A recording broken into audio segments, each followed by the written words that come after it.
the first time in my life I cried because of the sin that I committed. ഞാൻ ചെയ്ത പാപം നിമിത്തം, ഒരു കുറ്റബോധം നിമിത്തം, പാപബോധം നിമിത്തം ഞാൻ ആദ്യമായിട്ട് എൻ്റെ ജീവിതത്തിൽ കരയുവാനിടയായി. All through sitting on the roadside crying for more than 1 hour, my eyes were red, my face was swollen.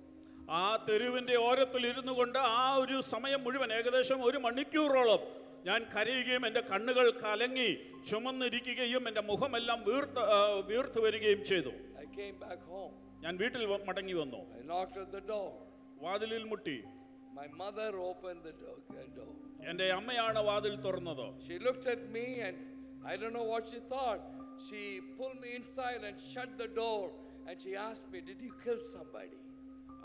എൻ്റെ അമ്മ എന്താണ് ചിന്തിച്ചത്, മനസ്സിൽ കൂടെ പോയത് എന്ന് എനിക്ക് അറിഞ്ഞുകൂടാ. ഏതായാലും എന്നെ കണ്ട ഉടനെ തന്നെ താൻ പെട്ടെന്ന് തന്നെ വലിച്ച് അകത്തേക്ക് കയറ്റിയിട്ട് താൻ എന്നോട് ചോദിച്ചു, "നീ ആരെയെങ്കിലും കൊന്നിട്ടാണോ വന്നത്?" എന്ന്. Later on I realized my eyes were bloodshot red and my face was so swollen. She thought I must have done something horrible. ഞാൻ എന്തോ ഭയാനകമായ കാര്യം ചെയ്തിട്ടാണ് വന്നിരിക്കുന്നത്, കാരണം എൻ്റെ കണ്ണുകൾ ചുമന്ന് കലങ്ങിക്കിടക്കുന്നു, എൻ്റെ മുഖമെല്ലാം വല്ലാതെ വീർത്തിരിക്കുന്നു എന്നുള്ളത് പിന്നീടാണ് ഞാൻ അറിഞ്ഞത്. ഞാൻ എൻ്റെ അമ്മയോട് എന്താണ് സംഭവിച്ചതെന്ന് വിശദീകരിക്കുവാൻ ശ്രമിച്ചു.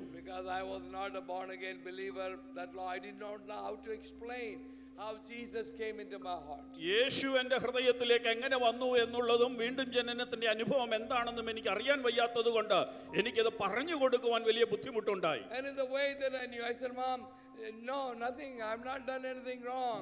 And I'm starting to cry again. And I said, "I want to live for Jesus." ഞാൻ എൻ്റെ അമ്മയോട് പറഞ്ഞു, "ഇല്ല അമ്മേ, ഒന്നും തെറ്റ് പറ്റിയിട്ടില്ല, ഒരു കുഴപ്പവും പറ്റിയിട്ടില്ല.